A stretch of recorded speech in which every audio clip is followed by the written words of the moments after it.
C'est parti.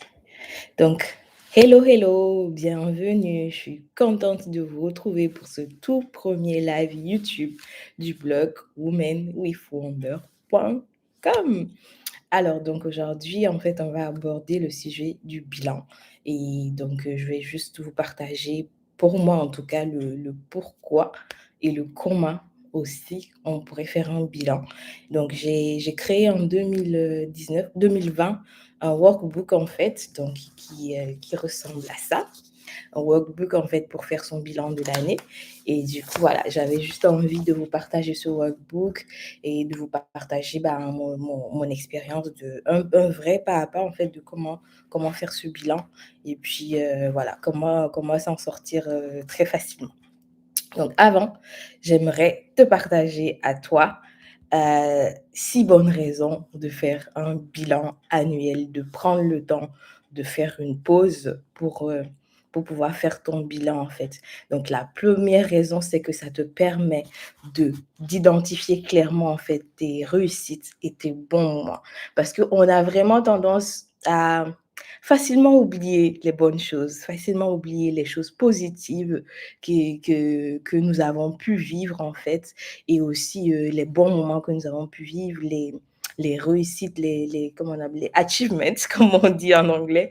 Et donc, c'est important, en fait, de faire pause à un moment, de t'arrêter et d'analyser consciemment qu'est-ce que j'ai réussi à faire cette année, consciemment quels sont les bons moments que j'ai pu faire cette année. Et ça va te permettre de relativiser. Tu vas réaliser que l'année n'a pas été aussi mauvaise que tu pourrais le croire, en fait.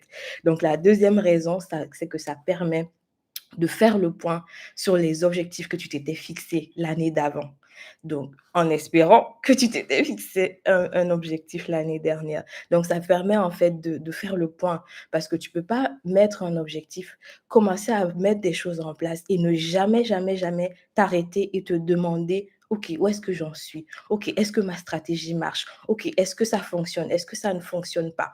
Donc, c'est important en fait de t'arrêter tout simplement, de te demander si c'est le bon timing, si tu as le bon accompagnement, si tu es vraiment sur la bonne route vers la réalisation de tes objectifs. Le troisième point, c'est que ça te permet de réajuster justement cette stratégie. Ça te permet de revoir tes priorités en fonction de la saison qui s'offre à toi, tout simplement. Des fois, on fait des projets au début de l'année, on met des objectifs, mais à un moment donné, on peut se retrouver sans travail ou on change de travail, on change de ville, de pays, on change de situation familiale ou matrimoniale. Donc, il faut savoir faire le point, il faut savoir s'arrêter et revoir du coup, tout simplement ces choses-là. Donc, c'est ce que je voulais rajouter. Et donc le quatrième avantage en fait de faire ton bilan, c'est que ça te permet en fait de clairement aussi voir ce qui a moins bien marché et tes sentiments. Comment tu t'es senti cette année?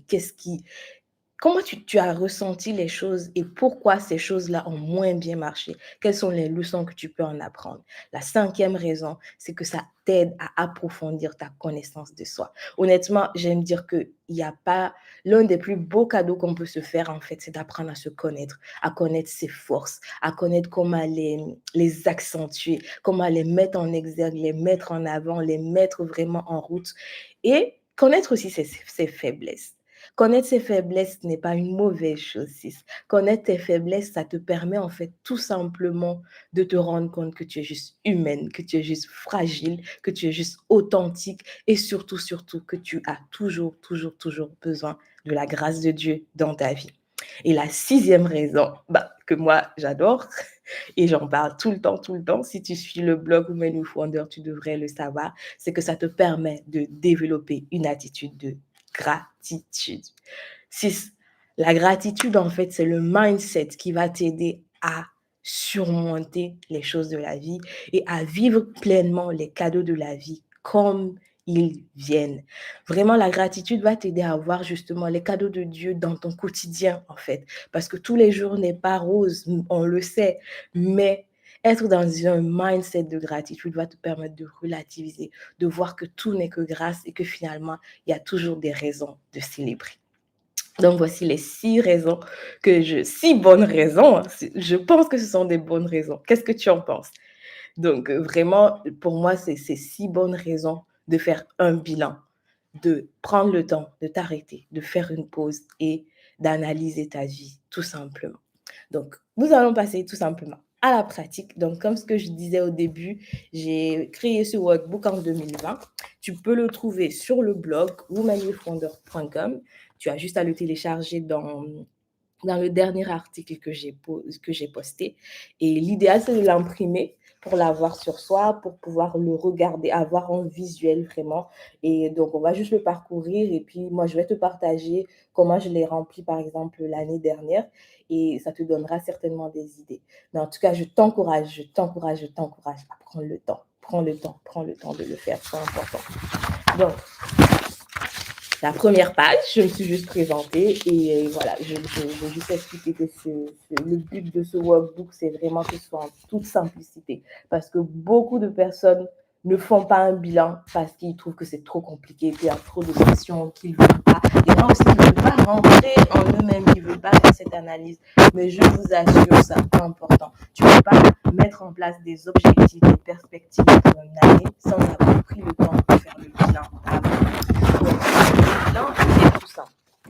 C'est juste une liste de ce qui s'est bien passé et de ce qui s'est moins bien passé dans différents aspects de ta vie, de ta vie. Donc là, par exemple, j'ai mis l'accent sur la vie spirituelle, la vie sociale, la vie maritale, la vie personnelle. Donc, le but, en fait, c'est de juste prendre le temps de voir quels sont les accomplissements que j'ai réussi à faire et quelles sont les améliorations. Donc, moi, j'avais imprimé, mais j'avais rempli dans ce petit carnet que j'adore. Je l'appelle mon cahier de rêve. C'est ici que je remplis toutes mes idées, tous mes rêves et aussi que je fais mes bilans. Si tu n'as pas cette habitude, je t'y encourage. Mais on pourra en reparler dans une prochaine vidéo. Alors, donc, on a parlé de la vie spirituelle. Comment tu remplis cette vie spirituelle? Tout simplement, pardon. J'ai mon truc qui est en train de tomber. Allez, on y va. Donc, comment tu remplis tout simplement cette partie? Dans cette rubrique, en fait, il faut noter la manière dont tu vis ta vie de foi, ta vie, ta spiritualité, tout simplement, ta vie de foi chrétienne. Moi, je suis chrétienne, donc voilà, j'ai axé sur la vie de foi chrétienne.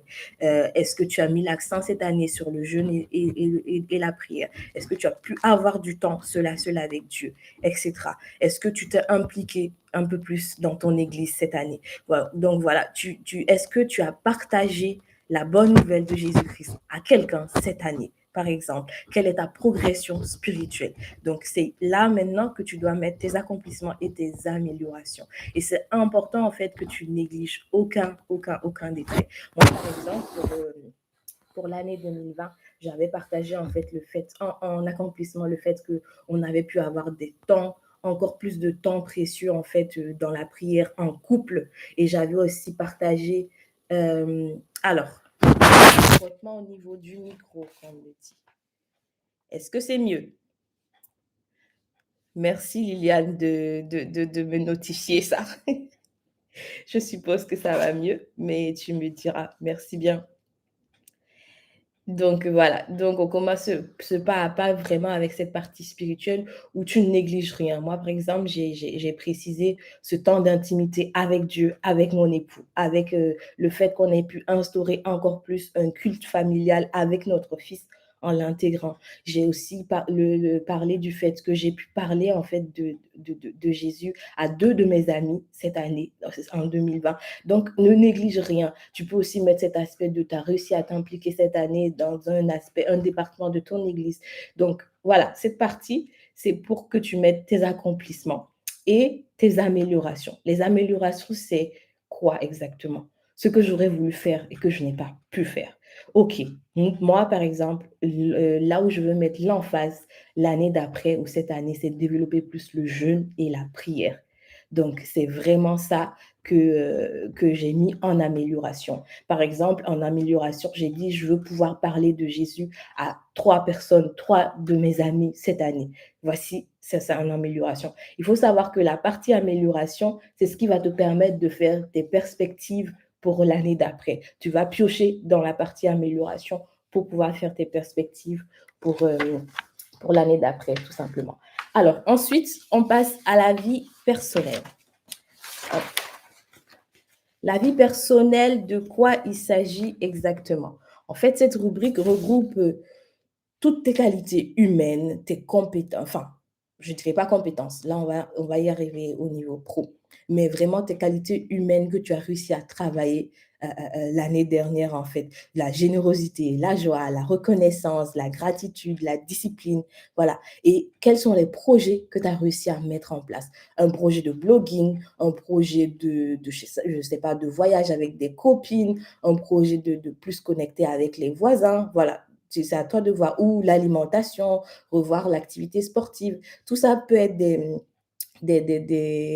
tips en fait, des endroits, c'est l'endroit où tu peux mettre ces choses-là. Tu peux aussi parler en fait de tes accomplissements. Est-ce que tu as eu du temps pour faire ce qui te passionne, tout simplement? Et moi, par exemple, j'avais noté justement que j'avais pu mettre en place alors quelques projets que je voulais mettre en place dans le cadre de ce blogging-là, comme par exemple le fait de faire un concours Instagram, comme par exemple, en fait, le fait de lancer la chaîne YouTube en 2020, c'est ce qui s'est passé exactement. J'ai lancé la chaîne YouTube et donc j'ai noté ces projets-là. J'ai parlé en fait du fait que j'ai eu du temps pour faire ce qui me passionne, c'est-à-dire le blogging, et pour apprendre de nouvelles choses, c'est-à-dire par exemple le lettering ou le Bible journaling que j'ai commencé en 2020. Donc tout ça, c'est des accomplissements. Comme je le dis, il faut rien négliger. Et par exemple, en amélioration, j'ai mis, j'aimerais allouer plus de temps pour moi, plus de temps pour réfléchir à la vie,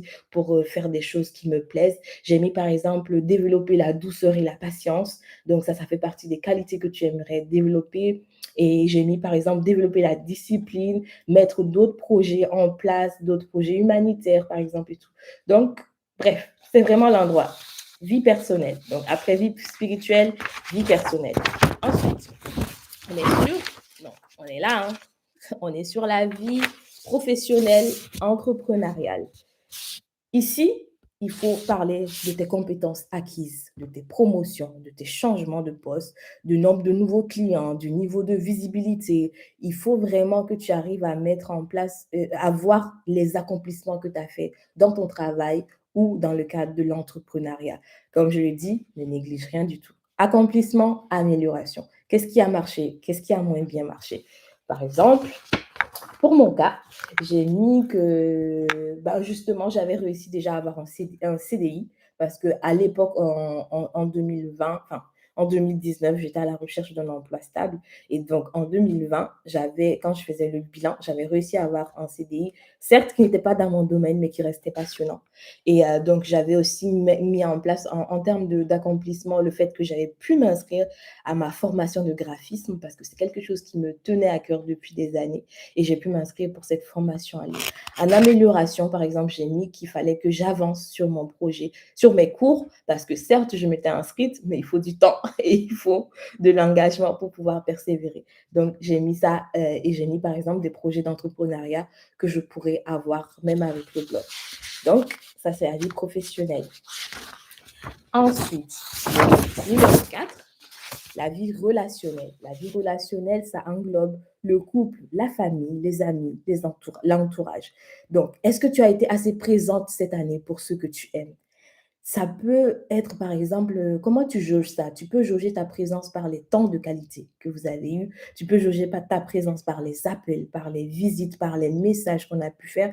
Et quel était ton degré d'intentionnalité dans tes amitiés, dans tes liens familiaux? Donc, c'est là vraiment que tu vas mettre accomplissement, amélioration. C'est pas toujours évident, hein. Et en général, cette partie, ça coince un peu parce qu'on réalise soit qu'on n'a pas été assez présent comme on le voudrait, soit que, ben, on n'a pas du tout été présent, tout simplement.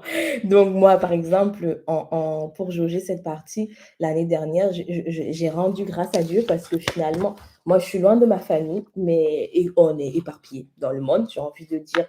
Mais justement, avec le confinement et tout ça en 2020, on réussissait à mettre des Zooms toutes les semaines en place. J'arrivais à voir mes neveux de partout du monde entier via Zoom. Et pour moi, en fait, c'était du positif. C'était du positif, c'est en well done. J'ai réussi à avoir du temps de qualité avec mon époux, avec mon fils et j'essaye de me rappeler de ces temps de qualité. Comme je l'ai dit au début, très facilement, on oublie ce qui a bien marché, on oublie les bons moments et ce bilan va te permettre de réaliser ça, en fait, de réaliser qu'il y a vraiment de bonnes choses quand même qui se sont passées et donc, ensuite, en amélioration, ben, voilà, tu parles clairement de ce que tu aimerais améliorer, de ce que tu aimerais faire plus, le temps que tu et si tu essaies d'être intentionnel dans cela. Par exemple, tu peux dire: «Je vais appeler ma famille une fois par semaine. Cette amie-là, je vais essayer de la voir tous les mois». Voilà, essaye d'être intentionnel dans tes décisions pour, ce côté amélioration. La vie de couple, c'est pareil. Tu parles de ce qui a bien marché, c'est-à-dire les temps de qualité. Est-ce que tu as assez parlé le langage d'amour de ton conjoint? Est-ce qu'il a assez parlé ton langage d'amour? Est-ce qu'avec votre enfant, vous avez su lui inculquer de bonnes choses? Voilà, tout ça, c'est dans la partie couple, famille, entourage, accomplissement, amélioration, ce que tu aimerais pour l'année dernière, tout simplement.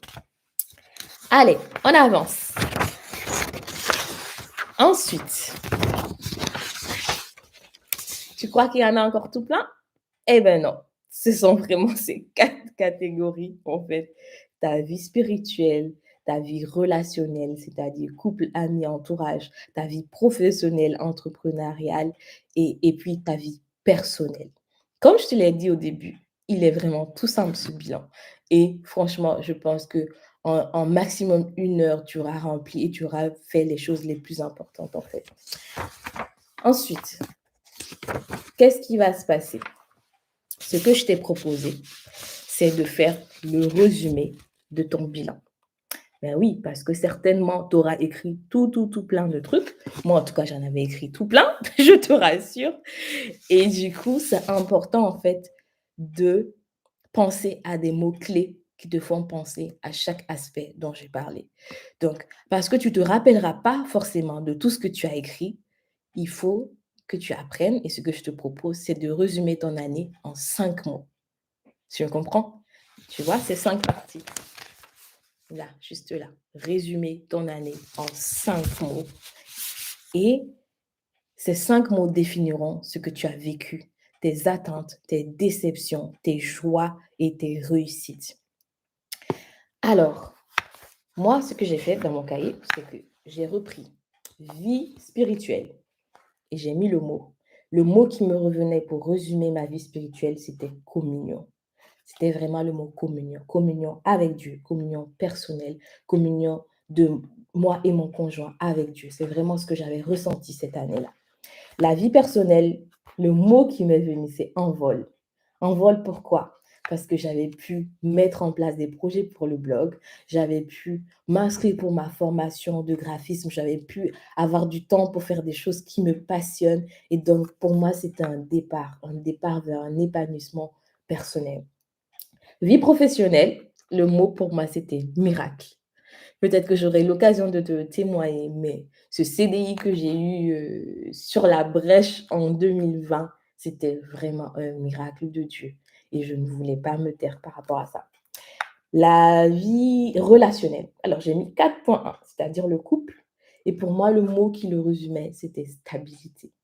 En 2019, nous avions eu notre premier enfant et cette année, quand même, a été bousculante, tout simplement parce qu'il nous fallait trouver notre équilibre, il nous fallait trouver, comment chacun peut avoir sa place à 3. Et en 2020, en fait, on se sentait vraiment apaisé. On avait trouvé notre rythme, on avait trouvé notre équilibre et c'était vraiment, ça l'est toujours quand même, vraiment havre de paix. Et pour moi, stabilité était le mot. 4.2 relationnel. Le mot enfin, c'était pas un mot, je dirais un ensemble de mots. Alors pour moi, si j'ai mis belle rencontre. Belle rencontre par rapport aux amis dont je te parlais, avec qui j'ai pu témoigner de Jésus, qui ne sont pas chrétiennes, mais avec qui j'ai pu parler avec un vrai cœur à cœur, aux belles rencontres que j'ai pu avoir cette année. Donc voilà, je t'encourage à faire tout simplement le résumé de ton bilan à la fin du bilan. À présent, j'ai aussi une autre partie pour mettre ta note de progression. Il s'agit d'une note de progression, juste là, de 1 à 10, ta note de progression. Donc, il ne s'agit pas de dire que tu as été parfaite cette année, il ne s'agit pas de dire que ton année a été parfaite, mais il s'agit en fait de voir où est-ce que tu en es. Est-ce qu'aujourd'hui, tu es un peu plus vers la femme de merveille que tu souhaites être? Est-ce qu'aujourd'hui, tu as un peu plus avancé vers le projet que Dieu te met à cœur, vers ce qui te passionne, vers un meilleur soi, tout simplement? Donc, globalement, ta progression globale, une échelle de 1 à 10. Quelle femme de merveille penses-tu être devenue cette année? Donc, tu entoures le chiffre précédent en t'assurant d'avoir, enfin, le chiffre qui te correspond, en t'assurant en fait d'avoir lu tes accomplissements. Base-toi sur tes accomplissements pour vraiment mettre ta note globale, pas seulement sur ce qui n'a pas marché, te morfondre et tout ça. Voilà. Et voilà, notre bilan, il est terminé. Vous avez vu, là, on est à 22 minutes et on a réussi à faire déjà ce bilan. Alors, dites-moi en commentaire, en chat, ce que vous en pensez. Est-ce que vous pensez qu'il est efficace, ce bilan? Est-ce que vous comptez l'utiliser? Est-ce que ça va vous aider? Tout simplement, j'aimerais beaucoup, beaucoup savoir. En attendant, je te partage un truc super, super important que tu trouveras sur le bilan. C'est que bravo, déjà, tu as réussi à faire ton bilan. C'est excellent. Il y a très peu de personnes encore dans le monde qui prennent le temps de le faire. Donc, bravo, time's up. Ensuite, avant de te précipiter sur ta vision, tes objectifs, qu'est-ce que je veux accomplir, qui je veux devenir, je t'invite en fait à prendre un temps de prière autour de ces 3 choses que je vais te lire. Prendre le temps d'être reconnaissante à Dieu pour les accomplissements que tu as faits. Et mon passage, c'est Philippiens 2,16. Car c'est Dieu qui produit en vous le vouloir et le faire selon son bon plaisir. Ensuite, demandez à Dieu de t'enseigner sur tes échecs. Faut-il ne pas y aller? Faut-il y aller différemment? Faut-il y aller maintenant? Demande une direction claire à Dieu par rapport à ce qui n'a pas marché cette année pour toi. Et donne-lui, en fait, de te donner sa force et sa volonté pour y arriver. Mon verset, c'est Proverbe 19, 21. Il y a dans le cœur de l'homme beaucoup de projets, mais c'est le dessein de l'Éternel qui s'accomplit. Et enfin, demandez à Dieu sa vision et ses projets pour toi en cette année. Car si nous sommes dans son plan, rien ne pourra nous nuire. Il faut être dans le plan de Dieu. Il ne faut pas inviter Dieu dans notre propre plan, mais il faut demander à Dieu son plan pour l'accomplir. Et mon verset, mon passage pour t'encourager, c'est Éphésiens 2, 6. Car nous sommes son ouvrage, ayant été créés en Jésus-Christ pour de bonnes œuvres que Dieu a préparées d'avance, afin que nous les pratiquions. Et voilà, donc je t'invite vraiment à prendre ce temps de prière sur ces 3 axes-là. Prendre le temps d'être reconnaissante à Dieu. Demander à Dieu de t'enseigner sur tes échecs et comment faire. En fait, qu'est-ce qu'il faut faire? Faut-il y aller différemment? Ne pas y aller. Demande à Dieu de t'enseigner. Et 3e chose, demander ton plan. Le plan de Dieu pour toi. Pas ton propre plan et l'y inviter, mais demander le plan de Dieu pour toi. Voilà. Tu es à la fin de ton bilan. J'espère vraiment qu'il t'a plu, qu'il va t'aider surtout à ce que cette année compte.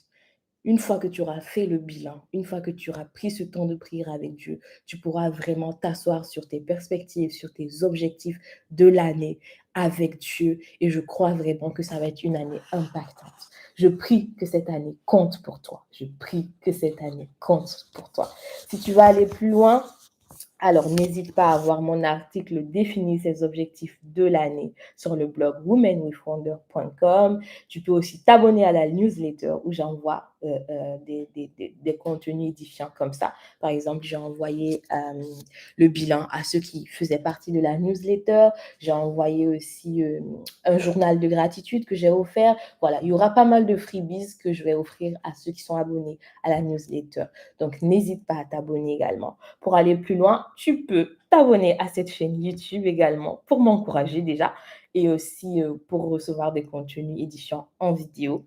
Et pour aller plus loin, pour les Instagrammeuses et les Facebookeuses, vous pouvez aussi me rejoindre sur le compte Facebook et sur Instagram, c'est Woman with Wonder-8, le blog, tout simplement. Donc voilà. Et je vais terminer tout simplement en présentant blog et en me présentant parce que j'ai oublié de le faire au tout début. Donc, si tu ne me connais pas, si tu revois sur replay, sache que voilà, je suis Angelina Key. Alors, j'ai 30 ans tout pile et donc je suis blogueuse chrétienne depuis maintenant 2 ans avec le blog womenwithwonder.com. Alors, les sujets qu'on aborde, c'est vraiment la foi, le développement personnel et la féminité. La féminité sous tous ses angles. Et mon slogan, c'est vraiment femme de merveille.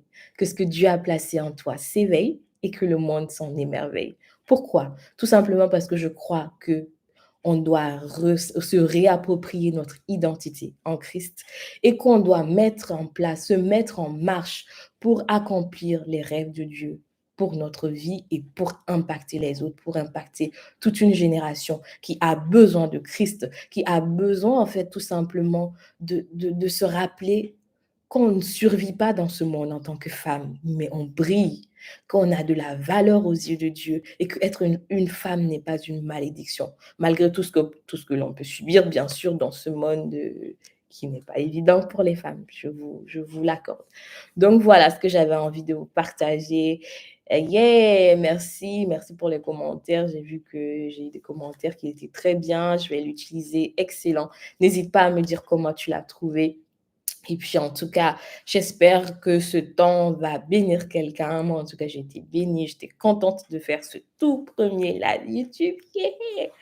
Et ben, le premier d'une série, peut-être, à voir, à voir. Donc, en tout cas, je te dis à très, très bientôt. Sois béni, béni, soyez bénis, bénis, bénis. Et puis, ben, à très bientôt sur les différentes plateformes, sur le blog. Ciao, ciao. Bye bye.